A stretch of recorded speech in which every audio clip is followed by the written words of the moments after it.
Hey everybody, this is the PWZ podcast. I am the Professor Rick Del Santo, and joining me is Sign Guy Lewis. We're going to be talking about some local Connecticut professional wrestling, independent wrestling that we both enjoy, and of course this weekend's upcoming big event for Paradise Alley Pro Wrestling, King of Paradise. Lewis, how are you, sir? Good. First off, let's start with that you are probably one of the few people that actually know I have a name besides Sign Guy. I don't know if I should have said it. Are you mad that I said that?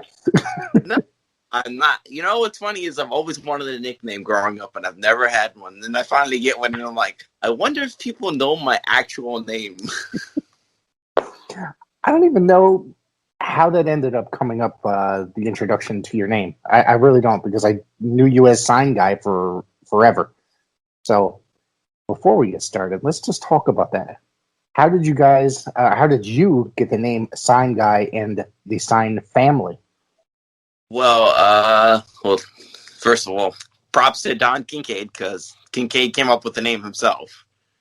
I never at any point said, hey, Sign Guy, because I don't think anybody says, I'm that guy with the signs. As for the sign thing, it just kind of started. I mean, you see me all the time. A lot of people see me out there. My kids, they see me with my older son, and now I'm bringing my younger son.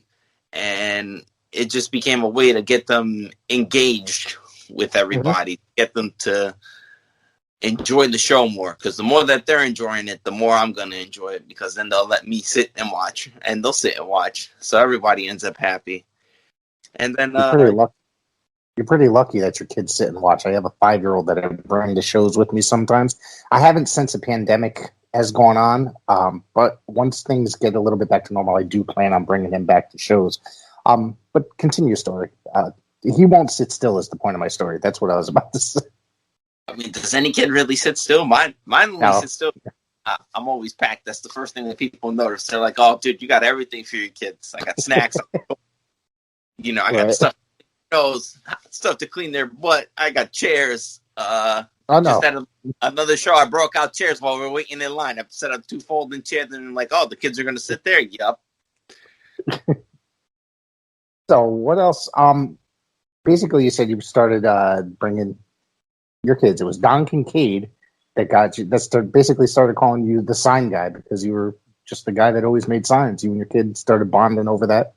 Yeah, because I was the mystery guy and the win with the signs, because I just started having social media when I started going to wrestling, and I only use it for purposes for that, really, to connect with a lot of people that I've met over the course of going to wrestling. And no one knew who I was, knew what to call me. They just knew I was the guy with the kid, with the 2-year-old with the sign screaming, "You suck." That's awesome. That's awesome. I think that's actually how we met, through social media and going to Paradise Alley shows. And look at this. It's been, probably almost close to 3 years now, 2.5 years, and formed a pretty good friendship and bond over professional wrestling. We even get together every now and again, like this, or even out in public at a bar, but whatever. Which we're going to have to do again at some point, and go get completely blitzed and talk wrestling again. I know they can't close the bar at 11. I mean, that's the issue, Yeah. Close the bar at 11 and let me leave my house at 10. Closing the bar at 11 don't work. Yeah, but I'm getting old. I used to remember that, I used to start my nights at 10 or 11 o'clock and end them at 3 or 4 in the morning. So now I gotta, I'm just waking up at 6 or 7 to get ready for work, and I can't hang like I used to. I don't know, the body parts don't work the same way. The hangovers aren't the same. I definitely feel them a hell of a lot worse nowadays. So you started, what was before we start breaking down Paradise Alley show coming up, what was the first show you ended up going to with your kids? What was the organization? My very first show with my kids was actually an NXT show with my older son. We did an NXT show right before, a week before we did an alley fight show.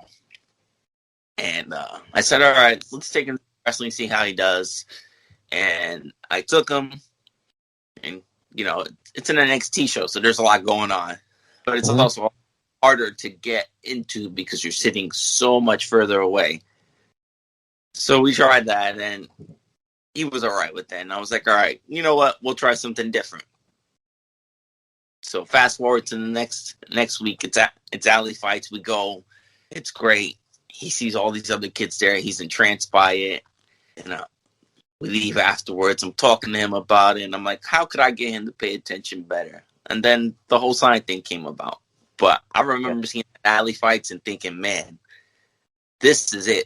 This is what I want to see. This is how close I want to be to everything, that I could feel like I'm actually really, really a part of the storyline, that I really could see what's going on and enjoy it. You know, it's like a sports game. You want to sit front row when you want to see your favorite team. Right. There's a complete difference between going to see like a major wrestling promotion and then going to see an independent.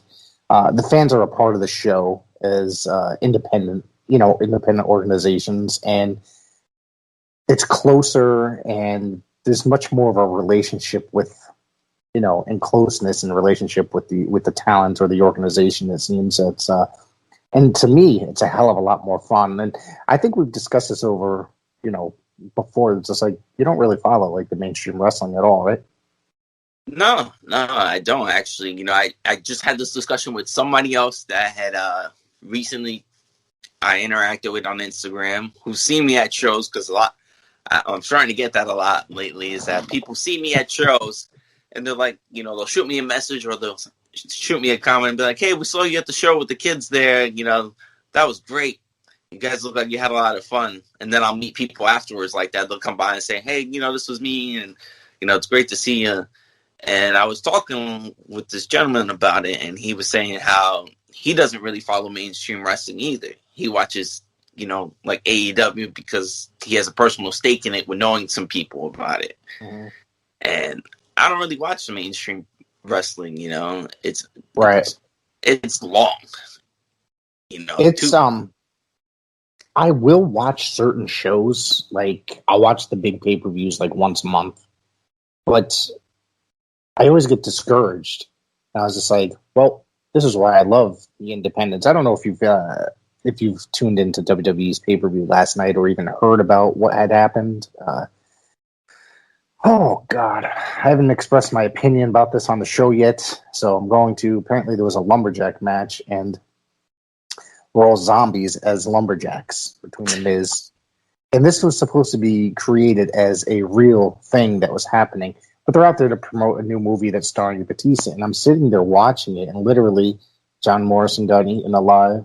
The Miz got eaten alive. So I'm just like, what the fuck is going to happen the next night on TV? They're just not going to show up. They're going to be dead. I mean, it's professional wrestling. So it's like mainstream professional wrestling. I'm just like, I'm so glad I have a group like Paradise Alley or Test of Strength, because this is horseshit right here. And I can just go and sit and watch some really quality professional wrestling on a local level and be extremely satisfied for the price that I'm paying, instead of watching this and being like, what the fuck is going on?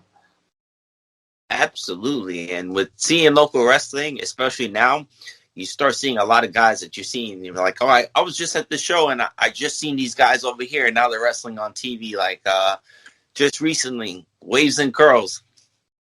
Those guys. Congratulations to them. Rick Recon made his appearance on AEW as well last week. Excuse me. So that's really awesome that the guys that we've witnessed for the last 3 or so years are now hitting that market. You know what I mean? Absolutely. And, it makes it so when I watch something like that on TV, I can actually tell the kids, I'm like, hey, look, we just saw them last week. We were right there front row. We watched them. And they're like, Dad, look who's on TV. We just saw them last week. And for them, they don't know that, there's no difference, because whether it's right AEW or we're watching the last Paradise Alley show or the last Test of Strength show we were at on YouTube, they're like, look, Dad, I'm on TV. Look, we were there. So right. It's a really cool experience, especially seeing people that on the independent level or in your local level making it to television on a mainstream level. And now I'm hoping this weekend the Waves and Curls will be at the next Paradise Alley event that this coming weekend as well, at least according to the match list. So they're going to be But before we get into that, there's another thing I want to talk to you about. Apparently, you guys have a feud with the firm as well, correct? Sort of. I mean, I guess we're not friends.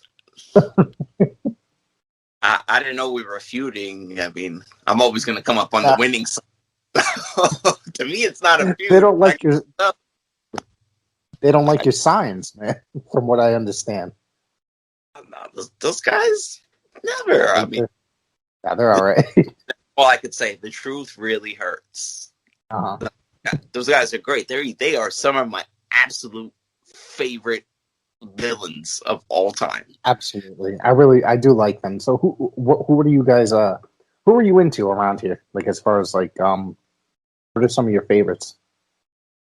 You know, it's funny because we've been doing all these shows, and a lot of our villains, a lot of our favorites, we've been seeing at other shows, and now they're starting to all make their way into other shows with each other. So we had one guy that's now, you know, he's doing his thing over at Paradise Alley, Lucas Chase.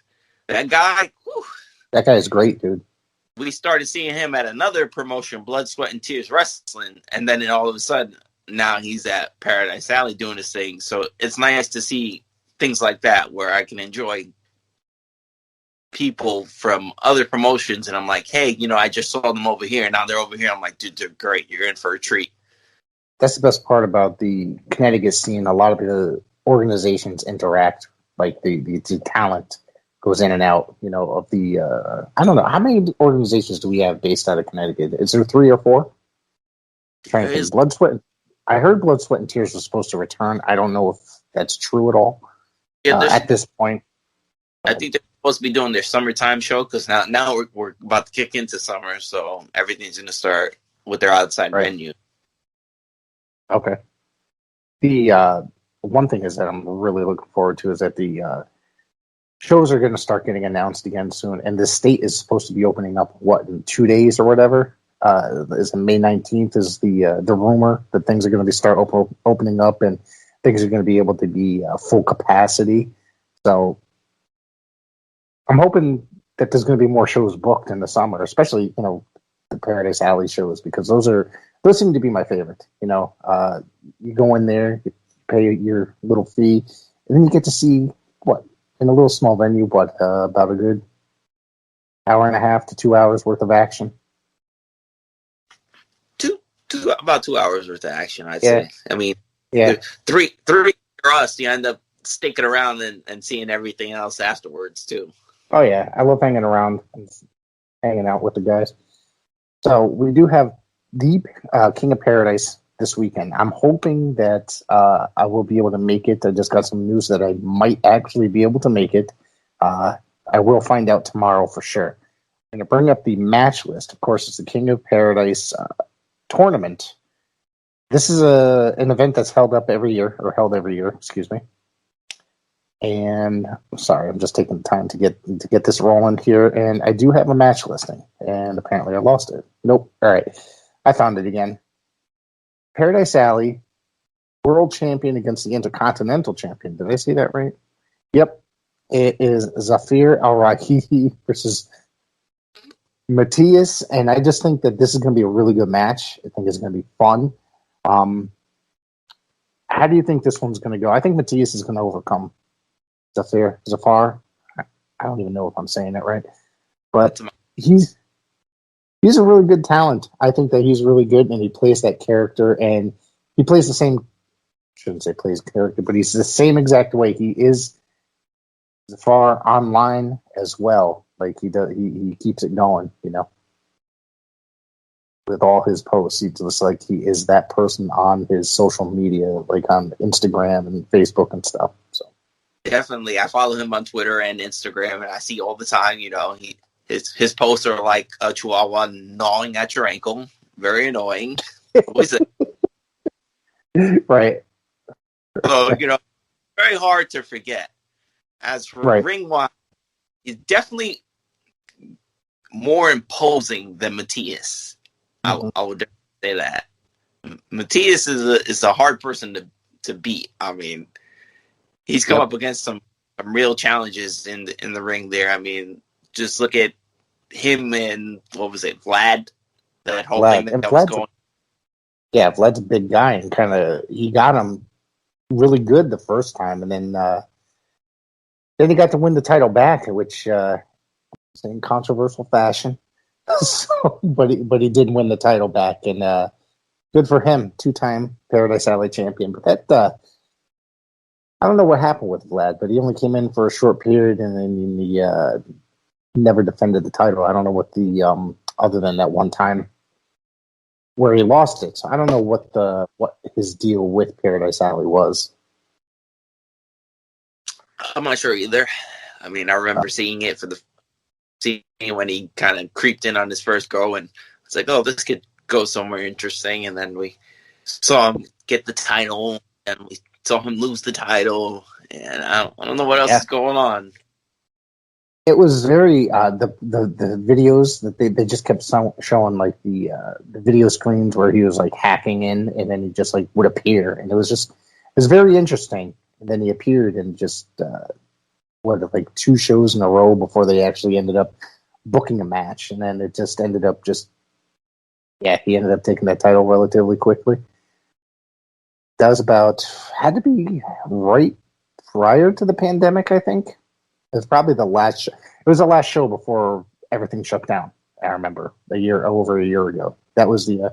Were you at that one? That was the Hercules Fernandez show. Yeah, that was a good show, but it was like you can definitely tell the pandemic was just starting, because it was like a very weird feel in the building that evening. So yeah, this last year in wrestling has been weird. You know, I've been to shows where there's all these barriers and stuff, and you know, everybody's social distancing. So it definitely changes how you're a fan at the show, because you go from really interacting with the person next to you to the person next to you is whoever you bring with you. And for me, you know, right, it's a 3-year-old and a 2-year-old. So the conversation is limited, but the feelings are the same.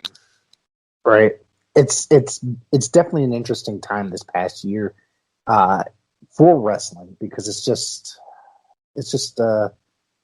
like I said, there's a lot of organizations would do just online shows where it was empty arena. I know Paradise Alley did some, and then some organizations would do some live events where it was just you can only fit 30 people in there, you know, or something like really small. And then some organizations were doing outdoor, like bigger outdoor, like out in like a field and stuff like that, setting up a ring, so you'd be able to have more people, but they'd be more spread apart. But man, I'm glad that things seem to be changing in a positive direction, because, like, you know, the independent wrestling really suffered for that last year, you know, because of the whole entire thing, because of the whole entire pandemic. But and the fans, I think, suffered as well. They didn't get to see a lot of shows that they always like to see. You know, us, we were probably there. What were they doing? Like anywhere from 1 to maybe 3 shows a month for a little while, right? It seemed like. Absolutely. You know, that's get out of the house. Exactly. And we were at just about every one of them. So it's like, yeah, man, it's just like the whole year has been very strange. Where do we talk to other adults? I don't talk. How do you make friends, really? On my, my social media. It's like, or like I text you and my other friends back and forth. Like I don't get to hang out that often. You know what I mean? It's just a busy family guy. I'm not like, I'm not complaining necessarily, but you need that bond or that escape, and professional wrestling is it for me for the most part. Once in a while it'll be a concert, but there's been more wrestling in the state that's been socially distanced than any concerts as well. And I gotta say that I'm dying to go to a concert at like really, I know I bought tickets for a concert it's coming up in October, but it's still months and months away. It's just really bizarre. So to think about. They're doing concerts again. I noticed that they're figuring out ways, just like they did with wrestling, ways to work around everything and make people feel comfortable. And I know, like, I've seen an ad on my phone earlier. They're doing like a drive-in concert up in Massachusetts for a country. where it's it's like $70 a car, and you drive in, and everybody's socially distanced, park X amount of feet from each other, and can enjoy the concert without having to be next to anybody.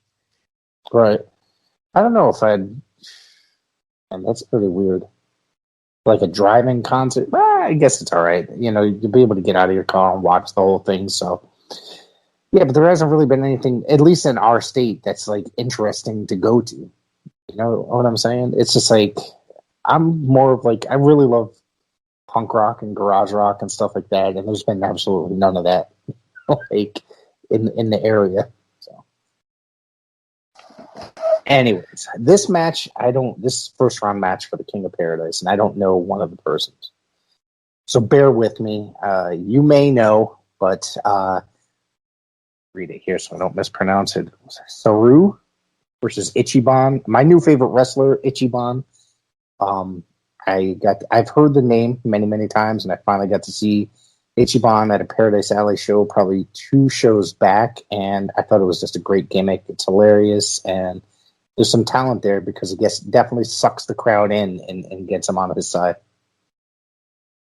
I have been following Ichiban since Ichiban debuted at Test of Strength. He debuted it on one of their training days, one of their school shows.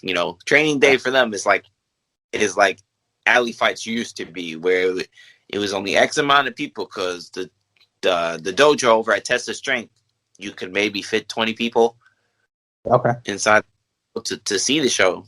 And I just recently went to one, and it's super small, but it has that alley fights feel where you're sitting so close to it, and they carry over their storylines between it. So it's like a great in-between show between their larger shows, if you're into that, And Ichiban debuted at one of their training day shows, and since then, me and my kids have gone nuts for this guy. Right. That's awesome. I just think he's really funny. He's really funny. He's not a bad wrestler as well. No, he's very energetic. Yeah, absolutely. I want to know about the training days I've never made it up to. I mean, they're kind of a distance from me. I mean, they're probably even further for you. You live a little bit further the opposite direction. So, what's it like? They're normally free. Is this correct? They're normally free. Last one, there was a small fee for it, which I wasn't crying about because I went to all those other ones, and it was only $5. Yeah, it was $5. It's all about supporting the talent. Absolutely. Making so I'm not, but I'm one of the things is that I wanted to ask about is like, it's a like first come first serve, like that thing to get in, because like, and how many people actually show up? Is there people that show up that can't end up getting in? I don't think I've ever seen anybody show up that couldn't get in, but it is like a first serve thing where you come and you wait for the doors to open, and then you sit wherever. But I usually make it up there, maybe 45 minutes beforehand. Mm-hmm. And like last time we went, the weather was beautiful, so it didn't matter to me that we were sitting outside waiting. I was on I did a little the pot segment with Don.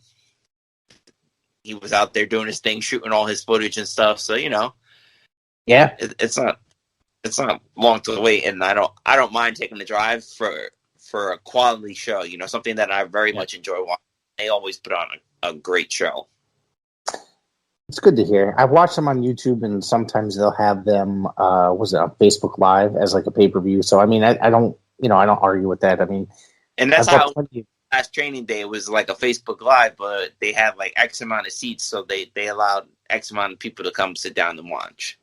Right. I mean, I've purchased pay-per-views that were way crappier than that at a higher price. That's that's with it. And this is actually a show I'd probably want to see because I'd be familiar with some of the talent, and then some of the talent I actually wouldn't be. But it's all about they're just a really good organization from what I have seen, because I'm a lot of the same guys will also work Paradise Alley too. Yeah. Like the firm, those guys they call Test of Strength home. Yeah, I think that's where they were trained, most of them. Correct? Is that right? Yep. Ichiban calls Test of Strength home, and quite a few other guys that you've probably seen all call that place home. Gotcha. I want to ask you about the firm, because I've noticed that two of them have not made appearances at Paradise Alley shows in quite some time. It's just been Diaz and Elijah Six. And what happened to Jay Bricks and the other guy, the Smurf guy? I've seen him make. I know at least the Smurf was at the TOS show, but I don't know. They just haven't come down to the New Haven area. I don't think Smurf has come down to the New Haven area. I know he's still very much involved. He's still out here, right? Causing, getting in the ring, trying to wrestle. Right. But I know Jay Briggs actually. He suffered an injury a little while ago. Back, I think he hurt his knee, something to that effect, which has taken him out for a while. But I have seen him floating around. So I know he's still around. I've seen him at shows and I've seen him floating around. I just think he's on the mend right now. Gotcha. So this is a match that I'm really interested in the first round matchup for King of Paradise. Kind of concerned for the youngster in this match. It's going to be Bull Dread taking on Kylon King. Don't kill him, Dread. Don't take his head off, Dread. He's young and he's a lot to live for. Right. He's still young. I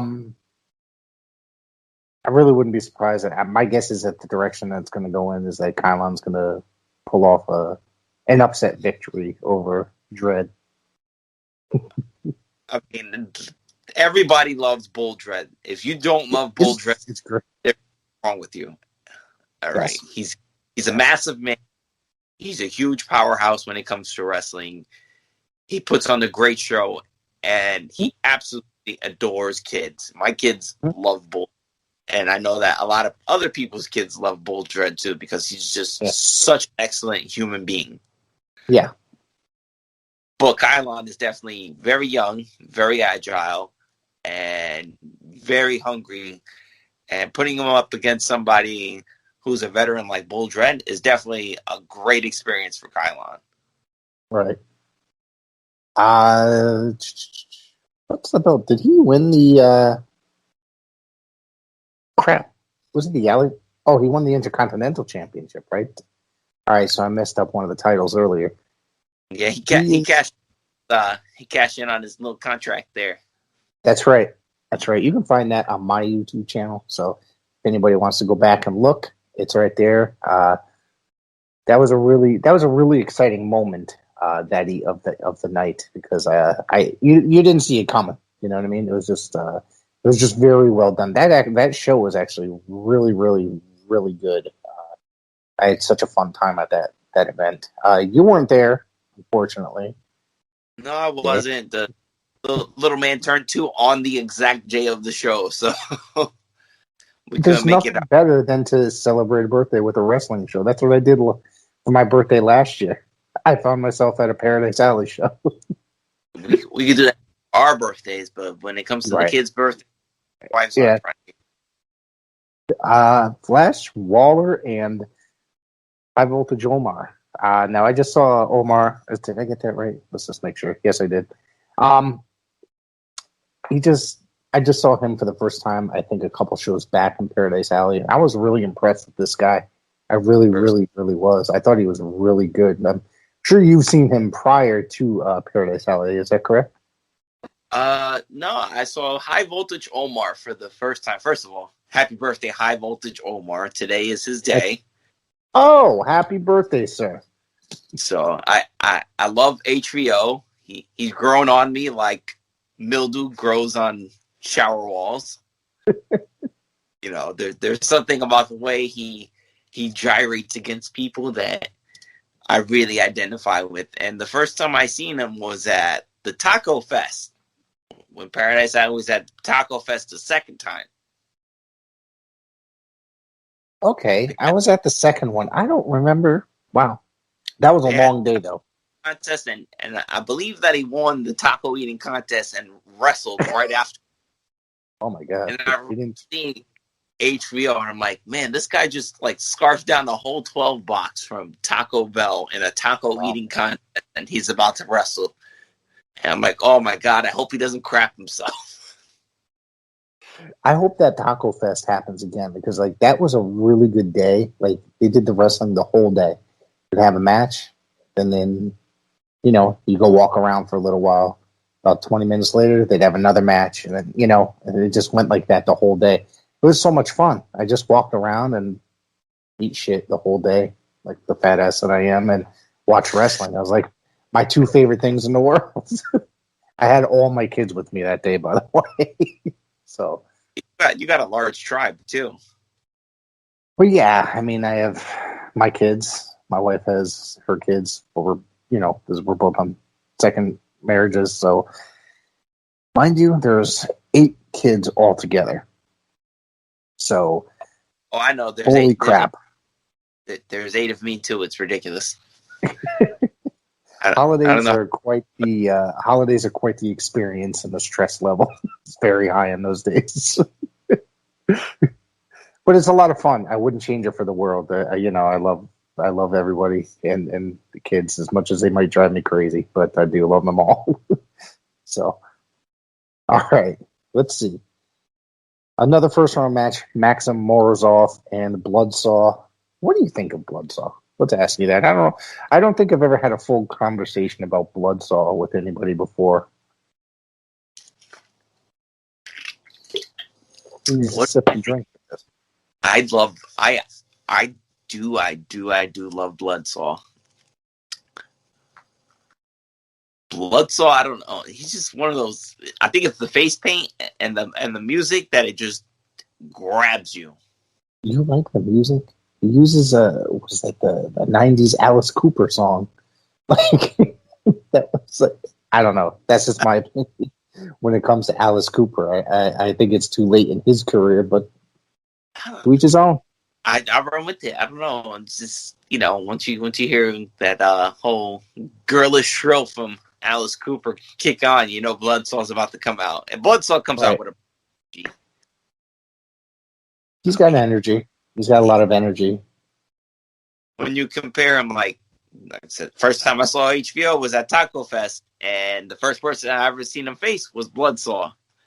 Okay. And, two different types of energies. Bloodsaw comes out and he's super pumped. He's ready to go. When HBO, when he hits that walk, and the first person that gives him a weird look, he's coming at you with a sarcastic ass remark. He's not. Right. Afraid to tell you go screw yourself. If you don't like it, kiss his ass. And to me, it's hysterical. All right, so and then there is a 3-way tag match: the Firm versus the Haven. Is that the Haven? Yep, and then Waving against Waves and Girls. AEW Superstars. Should I say that, or is it too early to say that? So after 2 appearances on Dark, I mean, they're super. No matter where they go, because those guys travel a lot. I follow them all over social media, and those guys, they're at Paradise Alley. They were just at Test of Strength. They were on AEW. They were on what was it? Limitless Wrestling. Limitless Brown.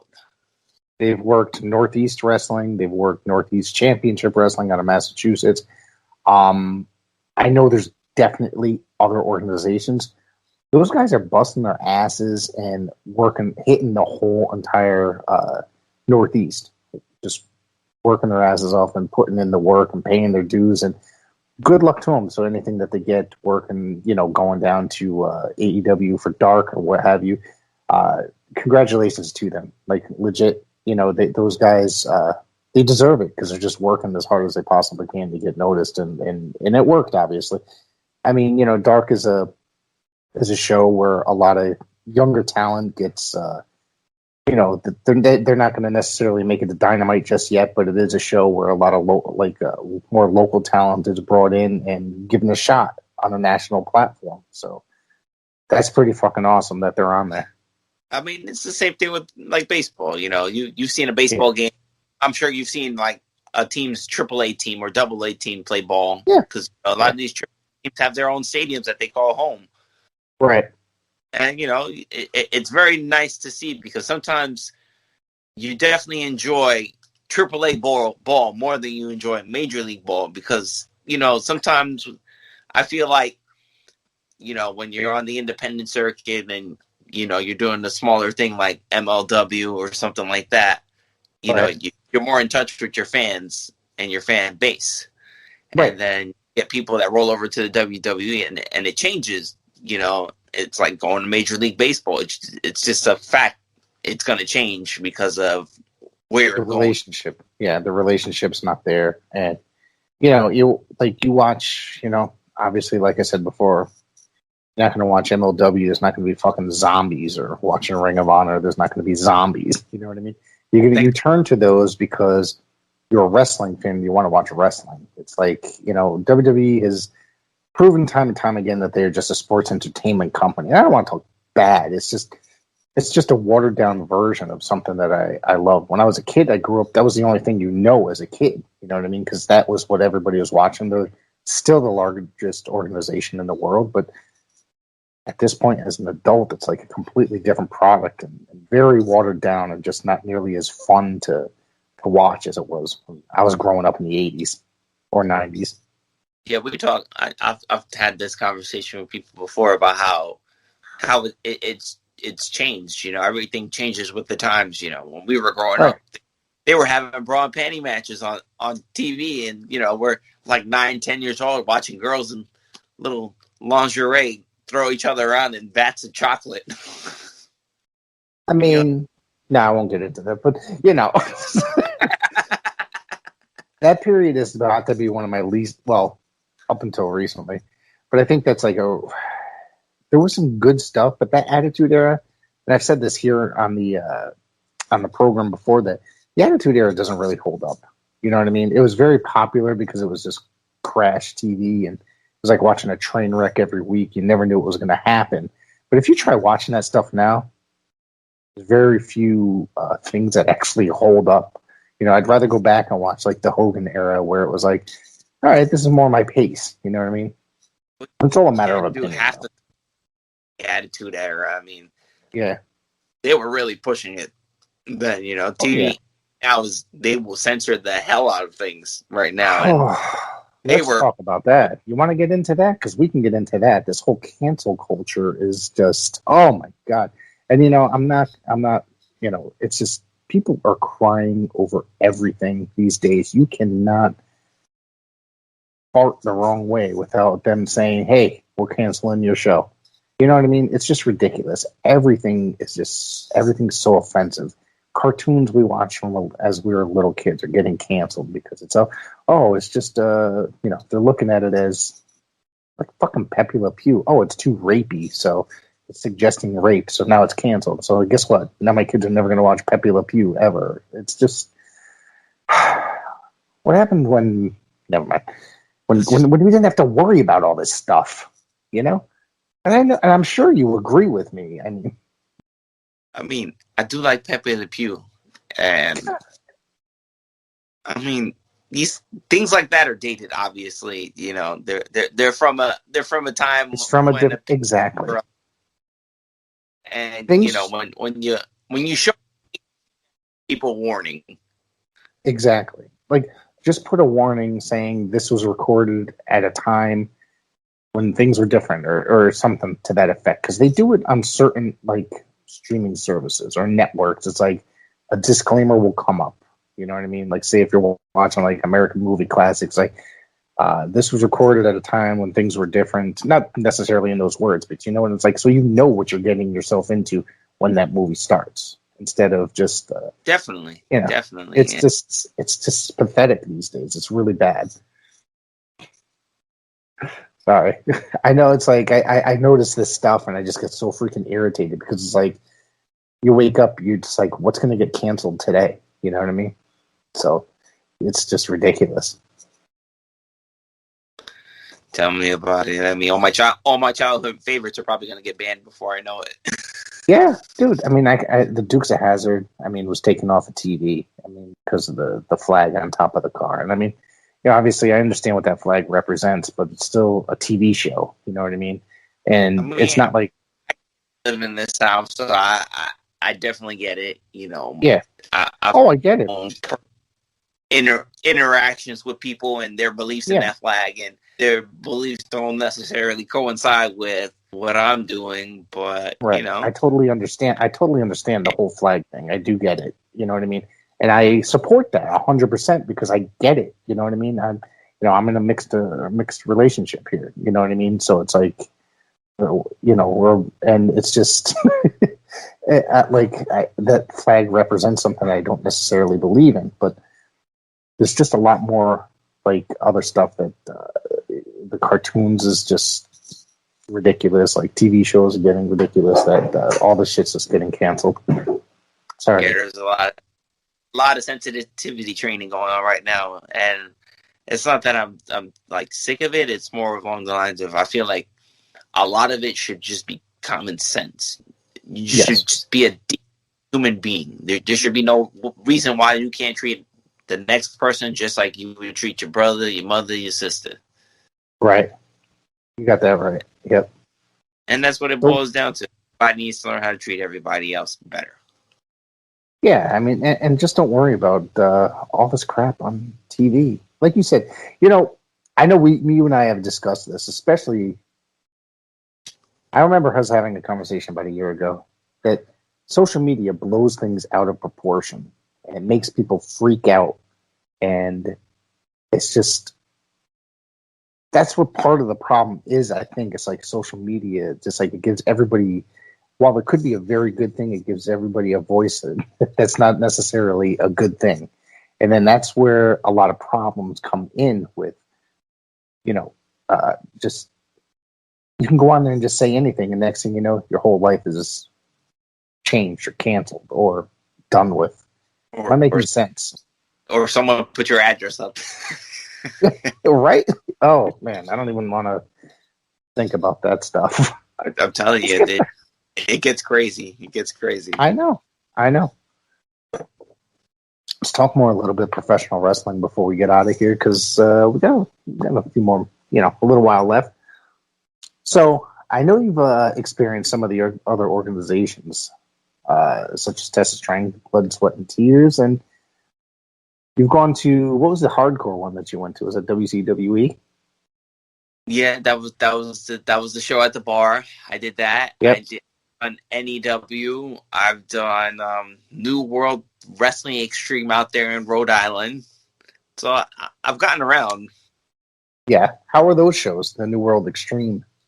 New World Wrestling Extreme is it's good. I had no complaints about it. Again, it's New England, so you see a lot of familiar faces like Sammy Diaz and Elijah Six.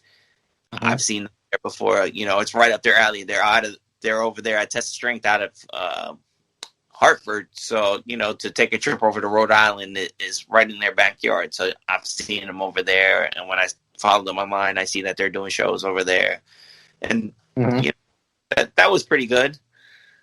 I looked into one of their upcoming shows, and it's about an hour and 45 minutes from where I live in the New Haven area of Connecticut, which isn't too bad of a drive. So I think in the very near future, especially during the summer, I plan on going to a lot of shows. So I think they're definitely on my radar to try to get out to one of their shows this summer.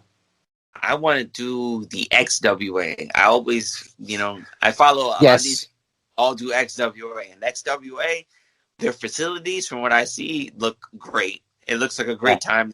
I'm on a great show. And, they have a cage. I've seen them have cage matches before. And I'm like, dude, I would love to see something like that. They run, they have shows on Fight TV because they have like an occasional pay-per-view. And they have a show coming up, was it next week or so? I'm trying to remember the date. And it's going to be on Fight, and our boy Kylon King is going to be taking on Leo Rush in the match on that. So that I really want to see. And so I've seen some of their shows on Fight, and they put on really quality shows. And they run every Thursday night for $5, I think it is. Yeah, every Thursday night for $5. But again, it's one of those things where it's like a first come, first serve. So for me, it's hard to go because we're 2 hours away. And if I'm going to drive for 2 hours, I need to know my seat is going to be there when I get there. I don't want to get there and not. The building looks. Is the building the same on Thursday nights than it is for the bigger shows, or is it just they just use a smaller like training venue type, like training facility? Excuse me, for the Thursday night shows. I think it's the same because I know they're in a warehouse type facility, so I know that their shows are probably a lot bigger when they're not doing. Yeah, there's a little bit more room for people than say the training day or alley fights. So yeah, I think that's a plan to try to make it up there one day, because I think it's only about an hour and a half, maybe an hour drive, that area of Rhode Island, right? Yeah, it's not far. It's just, like I said, yeah. You want to know that you're going to get a seat. So, I mean, it would be one of those things where I have to reach out to somebody and say, hey, I want to come check out your shows, but I need to know that I'm going to get a seat. Because I hate to be standing outside watching from the window or something, because it has happened before. Peeking in. Yeah. So, what else you got going on with yourself, and what else are you going to be checking out sometime soon? Like we were talking about before, I know Blood, Sweat, and Tears. They're supposed to be starting with a couple of events shortly. I'm figuring June everybody's going to start getting full swing with all their shows. Right. So they're a lot closer to me. They're in Bridgeport. Okay, so it's real close to you. Yeah. Yeah, they're definitely worth going back to and checking out. Like I said, they had my guy Lucas Chase there, and that guy, I love him. He's a great wrestler. He's definitely a wrestler steeped in tradition, and yes, he is. Yep. I definitely like that about him, but he's definitely he's just a great heel. Yeah. Well, I think I did a show Sunday night with Mr. Trivia from the Top Rope Report, and we talked about Lucas Chase. And he's just probably, or maybe it was Ref Bills. We've talked about him on both episodes, that he's just very steep in traditional and keeping kayfabe at all times throughout the thing. He'll be sitting out there. He's real nice, but at the same time, he's still in character. You know what I mean? But then he'll recognize and be like, hey, man, how's it going? But then he'll still be in character, like the arrogant heel that he is. And I think he's great. And I know now he's down training with the Rhodes Academy currently, which is really fucking awesome. That's Dustin Rhodes School. And good luck to him. And he's supposed to come on the show sometime soon. It's just a matter. I have spoken to him about a week ago. It's just a matter of getting our schedules synced up together on the same day. I'll get him on here. He's very, very busy. He's another person I see. He's always up to something. He's traveling somewhere. He's practicing, training. He's always up to something. Yeah, he's a good dude, and I can't wait to have him on. I'm really hoping that the schedules will match up. So, we're going to hit the road. Tell us where you could be found, the Sign Guy. Instagram, Twitter. Instagram, Sign Guy Family on Instagram.